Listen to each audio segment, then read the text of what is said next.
XO Hey TAKEOver. guys, we are back. Did you miss me? Did you miss us? XO Takeover Season 2. We are finally here. We have made it to tomorrow.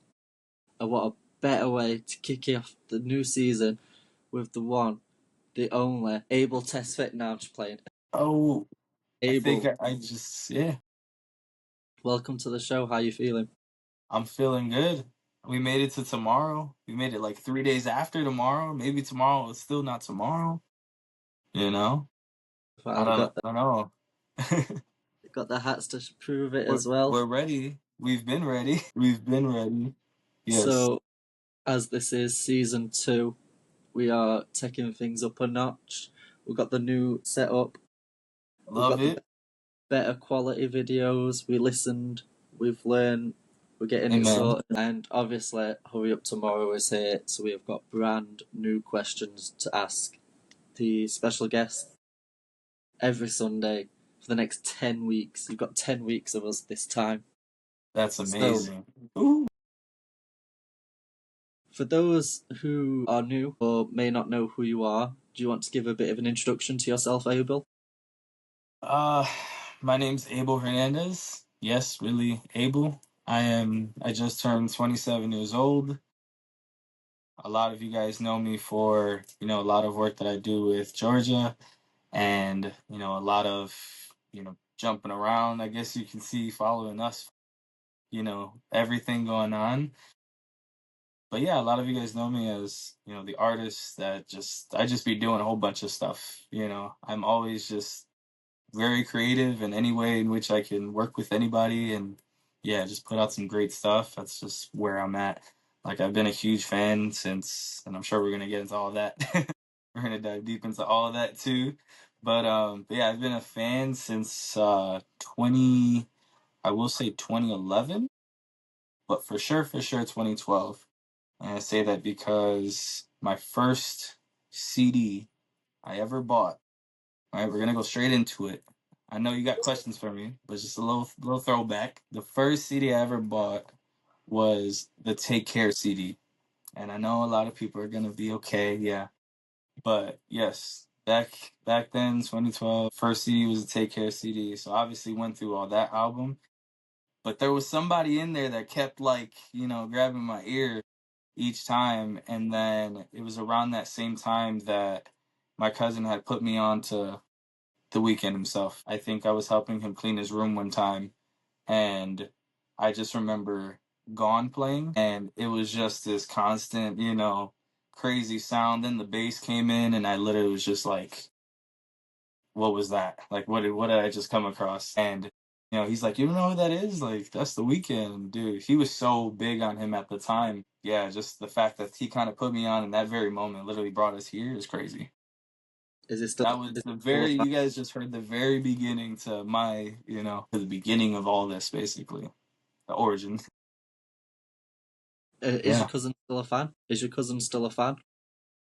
Yeah, I would say he definitely, like, he's a big music head in general. So anything comes out, he's always listening still. But he definitely loves seeing Abel's, obviously he's a lot more older now and he's been doing a whole bunch of other stuff. But the fact that he could still come back and then listen to a Weekend project and then just kind of go back to that place at times and to those moments, I'm sure like makes him feel nostalgic every time he goes into a new project. So I haven't caught up with him yet to see if he heard this project yet, so it'll be a great conversation next time as well. So Speaking of yeah. conversations, that's why we're here to Yes talk about sir. the brand new Hurry Up Tomorrow, which is out now. So I want to just kick off with a basic question. What is your thoughts on the album? My thoughts on the album. Yeah. There is, so part of me wants to say it's very deep and very layered, and then part of me wants to say it's so easily digestible, and I feel like that makes it in a sense open to everybody, whether you're a big fan or just someone who just came along the ride recently.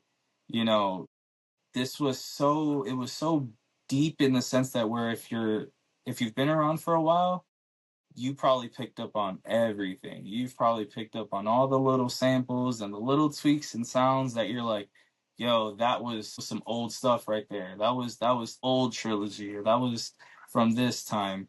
But even if you're like newer, you still get like a really crazy project from an artist that, again, you might have just came across. It still challenges your, what you've heard recently, but it's still very easily digestible to the point where he doesn't have to go too crazy lyrically to get you to feel something, and I think the production on this made that very easy as well. Like, when you feel away during this album, that's because that production carried you through it, hence why we got like 20-second songs that are like, what the heck, what was that? We've never had that before.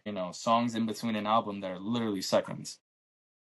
Like, I think it begs the question, like, what in a sense were those put there for, But I do think they're almost like cue points to guide you and get you back on track.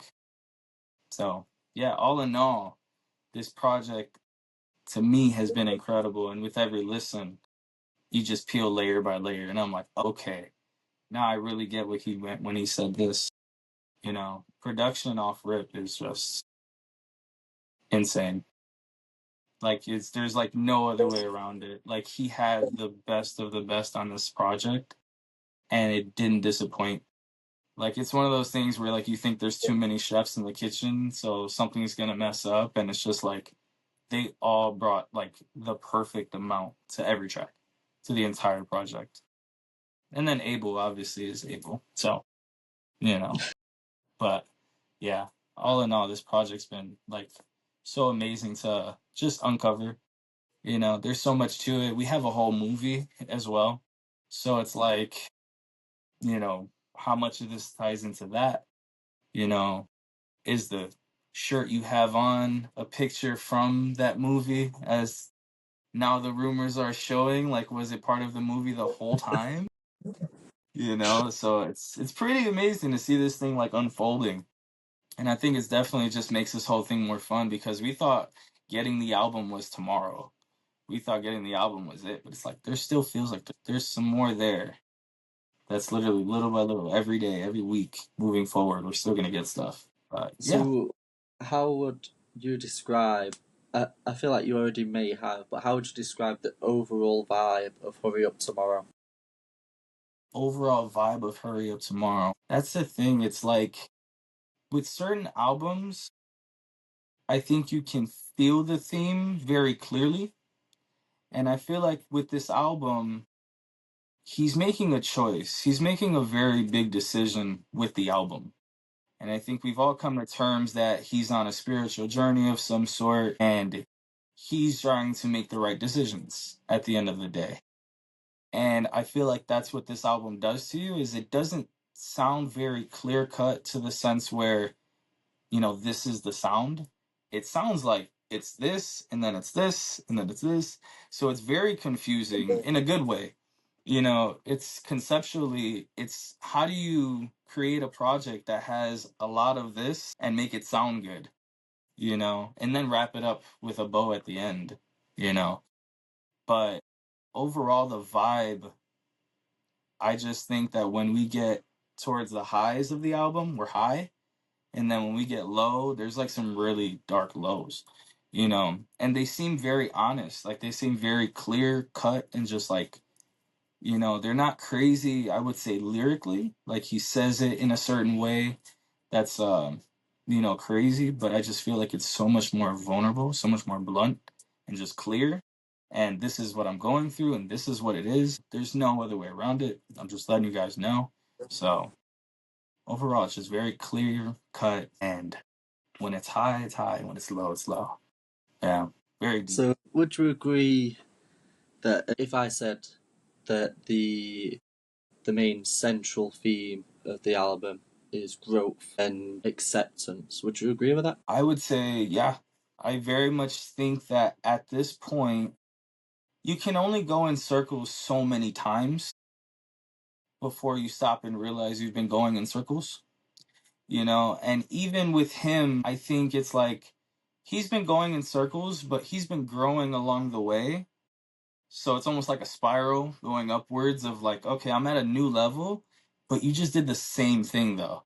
And again, I'm not saying all the albums sound the same at all, but it's just more so when you step back objectively even farther, and look at him as a character itself, it's like you've been this character the whole time, and that's a beautiful thing because you've done it so well. But all that aside, it's like, what else do you have? What else can you do? And I think you can't have that without that growth or that realization of like, okay, I've been playing in this lane, in this field this entire time. And I think I've perfected it. I think I've done everything perfectly so many times and I've proved it. And it's like he reinvented the wheel like 8 times and they all worked. Like they usually tell you don't have to reinvent the wheel. Like they all worked and they all worked in his favor. But I do think too, it's like that realization of like, okay, well, what do I have aside from this? You know, he even mentions like leave somewhat of a legacy, because the reality is like, what did you really leave behind? If anything happened to him at any point prior to 2 years ago, would he have been satisfied with that life? I think that's a huge question. I think that's a huge question. Is from from 2 years ago to now, from when he lost his voice to now, you know, so much has happened, and he obviously talks about it. And I think he realized, like, damn, if I don't have this, what else do I have? And I want to leave something behind other than my great grandfather was a musician, was one of the greatest musicians, which is a beautiful thing to have. But it's like, what else? Because we know he can do a lot more. So I Definitely. will say the sense of growth is, I would say there's a sense of maturity for sure, because it takes a lot of discipline and maturity to realize what you're going through and self awareness, to realize what you're going through and own it and say, you know what, we're choosing not to do that anymore. All of Dawn FM, I know temptation is the devil in disguise. It was always there. It's just the temptations. They've always been there.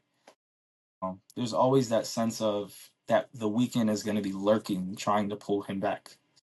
He's like, no, I want to do more things in life. I would say as Abel Tesfaye, he's growing for sure. I would say as for the Weeknd, he doesn't want that to happen. I think it's a fair thing to say. In the album, he does say he's no longer bonded to his body. So I think that was a dope way of putting it as well. Yeah. So, you mentioned legacy. Do you think this has really solidified that legacy? Or do you think his legacy was already up there before we reached tomorrow? So I think he would be proud in knowing that the Weeknd character, the Weeknd's legacy, because again, now they're separate. So now the Weeknd has, as of right now, well, until I guess the album comes out, because technically the Weeknd's still alive. He's still in the mix. But until then, or if ever, until the Weeknd's gone, like I do think that legacy he can be perfectly okay with knowing I've gone out on my peak. Like I've completely perfected everything as this character, from the Super Bowl to the performances to the award shows to the biggest tours, like perfected. Were there hiccups? Of course. Of course. But like as the singer songwriter, the Weeknd, this character, I think he's satisfied with that. I think he solidified that. But I do think his legacy in general, like, bro, he's just getting started. He's got so much that he can pivot towards and put that creative energy into. And if this movie is as big as it, has potential to be, I think, this is just the biggest intro to like phase 2 in his life. He's basically reborn as this new, okay, now I'm taking on, movies directed by Abel Tesfaye. This isn't directed by The Weeknd.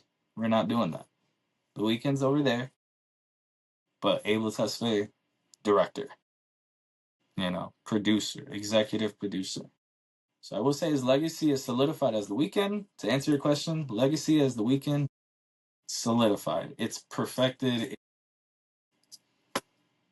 A perfect discography. It's just everything. But as far as him, you can't. You think you could stop that man? He said he wasn't gonna do features, and look what he did. He dropped like some of the best features ever. Like We I Still do Don't want Trust You was my biggest song last year. to mention Biggest. about the features. Which feature surprised you the most? I will say, starting off, I called Travis just because I was like, bro, it's like long overdue that he's on an Abel project because Abel's always on his. So that was cool. A lot of people speculated Lana, which again, she's the star girl. I think she probably surprised me the most that he actually did it. Not that it surprised me that she was on it. It's just surprised me that, like, okay, I'm so glad he actually made that happen for this project because that's such an amazing way to go out. Bringing back the OG in that sense. Giorgio, big. I mean, I'll get into my top three whenever you're ready. But yeah, I was about to get into one right now. But We'll yeah, get into that. We've got to save that for the end. I Can't will break too. say, I will say Lana was definitely a dope surprise feature, and even like Giorgio as well. I think that was pretty awesome. I don't know if I guess he's technically a feature, but yeah. I'd say he is, yeah. And I do love that song. I'm so happy that he brought it out. It's Hmm. not how I envisioned it going from the snippet we got all them years ago, but I am so Hmm. glad that it's out. And I will say that that is probably my favourite on the album. The Abyss. No, Big Sleep. See, so if you wanted to get into top threes, so I caught myself because when I said Lana, I then remembered Giorgio, and I was like, oh, and Giorgio, Big Sleep, Big Sleep, Big Sleep. It, We were live when we were listening for the first time, and I literally, as soon as it came on, just blasted it. And when it ended, I just turned to the camera and I claimed that song. I promise you. That song is literally, it's perfect. It's so perfect. It's everything that like the Weeknd is in simplest forms because it wasn't many lyrics, but it was just so pure. And then Giorgio, like the freaking, he literally has a Scarface song now. Yes, two technically. exactly. I couldn't agree more with that. It is such a great song. Absolutely incredible. In terms of vocal performance, Big Sleep's got some incredible vocal performance. Is there any songs where you think he really pushes himself vocally? I mean, it's hard to look past Big Sleep because that one I think is the one where, dude, it's evident like that was the song that he went all out on. Other than that one, I would say vocally, I love Baptized in Fear. So if we want to get into top threes again, that one is up there as well for me. Baptized in Fear is just, especially after that like 20 seconds of madness, whatever that track is before. Um, it's an easy listen, but it's so deep, and he drags you. He just drags you along. And just like something as simple as like voices will tell me that I should carry on is such a, you know, crazy way of putting like, your consciousness, your spirit, you know, whatever you choose to believe that voice in your head is, whether it's someone motivating you personally, whether you believe it's God, whether you believe it's, whatever it is, that drive that really keeps you going. And I think we all face times where, sometimes that voice is a little quieter than others, but just it's there, you know. And I think hearing that, again, when I was listening to the first time, dude, my head went straight down and I was just consuming, or I was being consumed by everything. Like it was just such a moment. And I think just vocally, him emphasizing the, like I should carry on part is just was everything. And then going into the transition for Open Hearts was just. I do want to talk about Open Hearts quickly because Mhm. it does lead into the next question I have, which is, what do you think the breakout single will be? Because I thought it was going to be Open Hearts. I thought it was going to go all in on making that the lead single. and then Cry for You. That seems to be the direction he's going, but what do you think? I will say, I do think so. Like when Open Hearts was first premiered in Australia, we felt it, like we had the energy of it. Then we watched the video. It was cool, but I feel like that song is more like it's easy to use it as like stuff for concepts. Like it was great at a concert. It was great for a music video. But as far as like a breakout single, I feel like Cry for Me has crazy energy to it. And the beat changes throughout the song. Like it goes from that kind of Brazilian funk sound to more of trap towards the end, and he's singing, like he's literally screaming all over it. And then it has a catchy, freaking hook to it that by the end of the song, the song. I was singing the song by the end of it. So it was definitely, it was just so perfect. And then just, dun, dun, dun, like, it was so nasty. That song is incredible. And I just think there's so much replay value there. I feel like, what should I call it? There's the part at the end of the song where his voice gets really distorted. And I remember just just watching it or hearing it live, and I'm just like, that's the TikTok sound. That's the part. As soon as it played, and I'm like, that's literally perfect. So I will say Cry For Me is gonna be something he pushes. And it's dope that he obviously sang it live, yesterday. So that was incredible, by the way. Speaking of yesterday, the Grammys, he's made Huge. something I definitely wasn't expecting to see, as I imagine a lot of people will agree. Yeah. What do you think has caused him to do that, and do you think it's a good thing that he's gone back? Well, off rip, I'll say we'll find out if it's a good thing, because at the end of the day, we make decisions in life praying and hoping, and you do it with good intentions, hoping that it's the right thing. And we just hope that, again, the Grammys do get their stuff together. I mean, even though they kind of snubbed Billie a little bit, just because I really do think Billie, I had her in my top 5 projects last year. Billie Eilish's album was incredible. That was kind of crazy to see, like, Abel come back and he's standing on, no, you guys are corrupt, and he said what he said, all to the point where they had to become transparent and vocal, and they did literally a live apology. And that was amazing for what it was, but again, we'll see if that's what it is. I don't want Abel to win projects just because, oh, it's Abel's time. Like, no, I don't like that. You know, at the end of the day, we know After Hours should have swept everything. Everything. That project literally came out at a time there was nothing going on. Like nothing. The world stopped. And you mean to tell me the biggest project didn't even get one? Not even a nomination? Like, come on. So again, we understand it as, especially as fans, we understand it. We feel like that was a personal attack. But at the end of the day, there's still faith that it can work out. And I do think where that came from him was like a genuine place of like, you know what? If you guys plan on, fixing this whole thing up and being proactive to make the change, then by all means, let's do it. Because at the end of the day, we stand for stuff like that.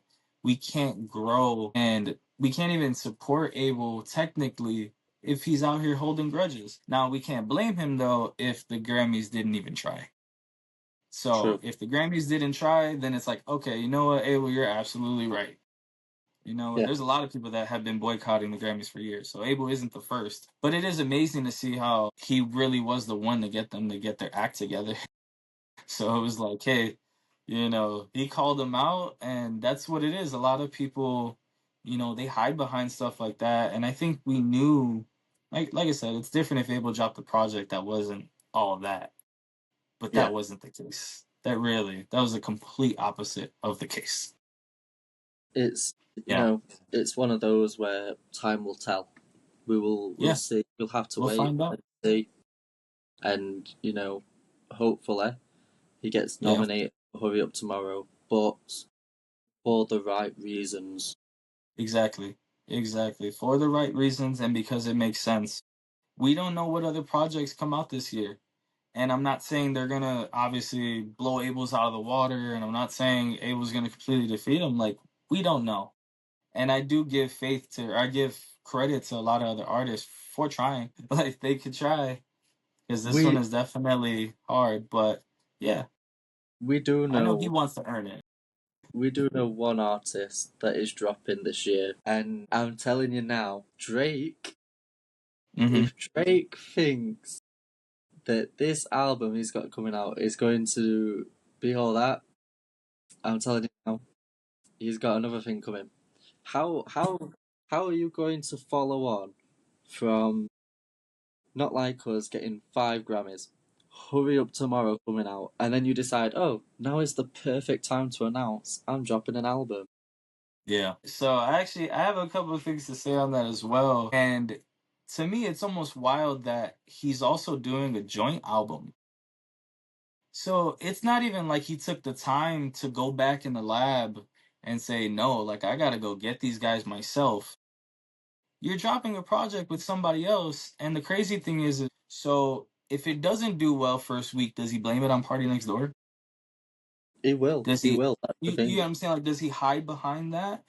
And also too, like if it really doesn't do well, like dude, you just ran back to the team, came back with somebody, and I don't know what you're expecting to get out of it. And then the timing of it as well, like dude, that just doesn't make you look good. Like it No, doesn't. I really no, think like I get the whole Valentine's thing, all that stuff. Like it's a cool concept, but at the same time, it's like, dude, really? Kendrick just dropped a bomb on everybody's head you know, at the end of the year. exactly. And a lot of people consider it damn near album of the year. Like I'll put it up there. It's up there, but I won't say it's my top, respectfully. But Yeah, it was still a great freaking project, and he pulled that out of nowhere. So it's like, how did he go from dissing you, making a crazy diss record, getting Grammys for it, or obviously Grammy nominated at the time, but still being like, and still being so active to work on a project on his own, and obviously have a couple features, like, and the album itself it felt like a concept to it. It felt like it had like really great production, made all that happen, and another hit on there as well, like just the TV off one, turn his TV off, like all that to then, you know what I mean? It's like, okay, but Drake's answer to it is like, all right, cool, I'm gonna go live on stream a couple days, and then like, yeah, that shit doesn't phase me, and and then I'm gonna pop out and drop this album with my boy. Like, no, that's cool. it's just going about it all the wrong way. Yeah, But it we're just not here feels a to little weird. we're not here I to give talk Drake about credit. that. Like I said, my first CD was a Drake CD. I do fuck with Drake. Drake's dope, but as of recent, like, I'd rather him just like, bro, just stand on it and just freaking go crazy. Like, you came for the head tops always. It was like Summer 16, he was coming for blood, and you know, he was on everybody's head, like always coming at everybody's throat, always dissing people. And it's like go ahead. Like just keep doing it. Why you stop? Like literally, why did you stop? Like now Do it looks you, like you're like throwing up the white flag. Like, bro, it's not yeah. necessary.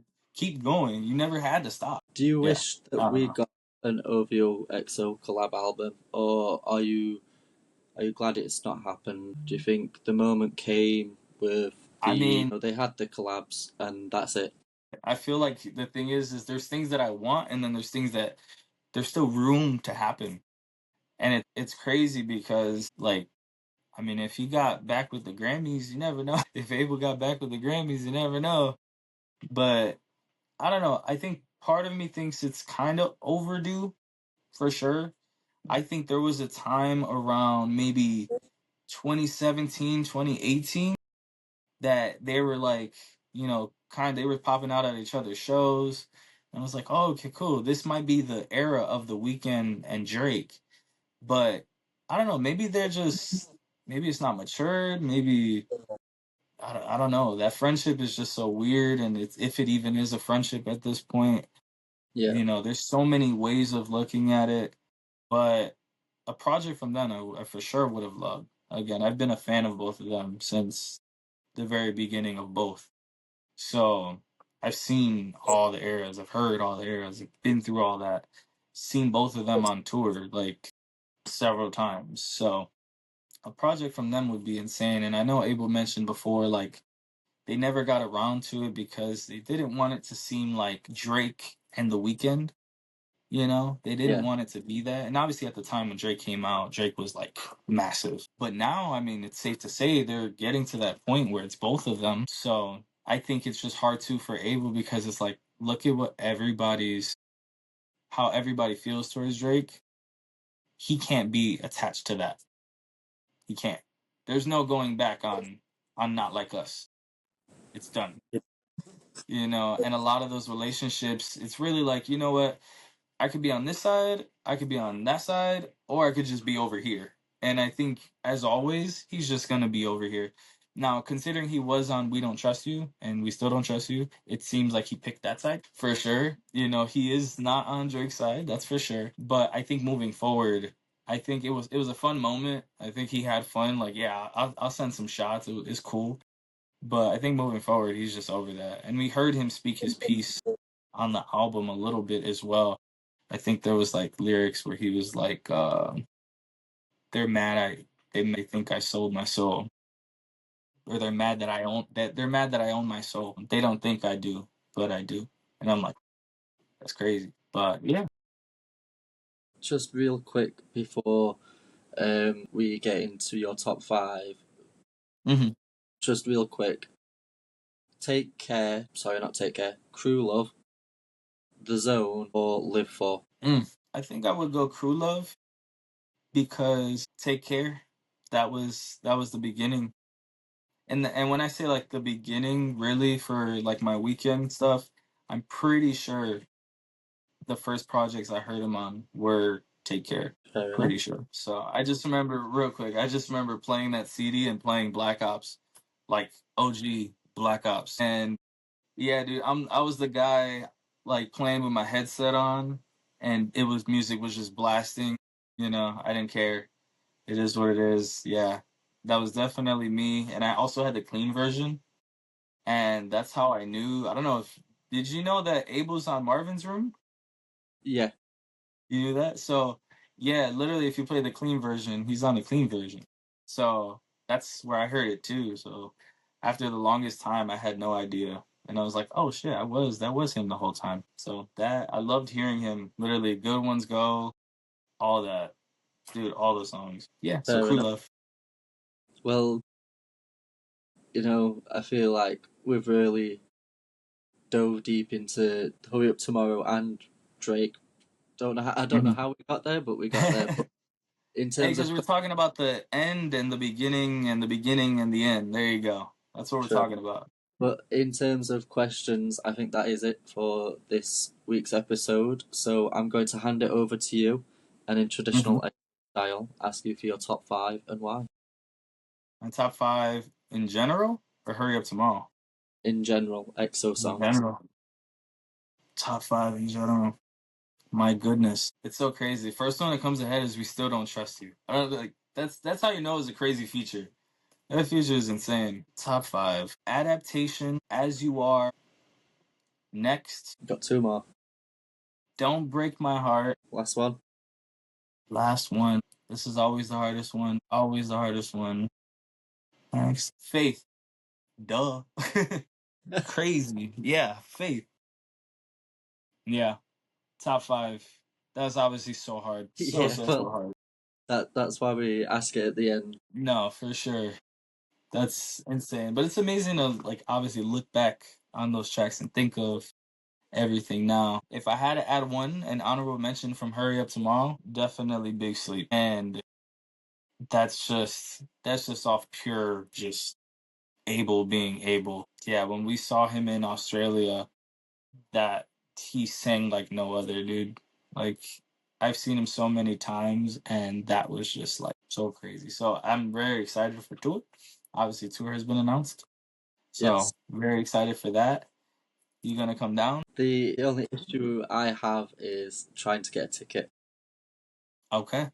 Otherwise, if I So had, would you come to wherever though? Doesn't matter really at that point. doesn't matter. If I had a ticket, I'll just go. Okay. We'll see what we can do about that. Would definitely love to make that happen. I know obviously, a lot of stuff shifted from last time because of the Rose Bowl and stuff. Um, there was gonna be a lot of people coming down for that one. That one really hurt to call back, but at the same time, completely made sense. Yeah, Very understanding for sure, or very understandable. But I yeah, no. definitely. If I had a ticket, I'd be there straight away. I really want to come and Mhm. meet you, all you guys in America. Yes. There's so much stuff that I know I could do over there. Not just meeting you guys and seeing the experience, but also, doing an episode in person or Yeah. Of course. doing an event in America that would like an after party or something that would be great to do. But I Hmm. guess only time will tell. Only time will tell. But for now, I'm afraid this is the end of the very first episode of season 2 of XO Takeover. Thank you so much for everyone listening, everyone watching. We are back next Sunday and the Sunday after for the next 10 weeks. And Keep them coming. a huge thank you to you, Abel, for being a part. Thank you so much for having me. This is so awesome. Obviously, my first time doing something like this. Definitely incredible. Keep it going. Go crazier and crazier the rest of these seasons. And the takeover is real. I mean, it's takeover 25, so let's get it. Yes, sir. Yes, sir. Yes, sir.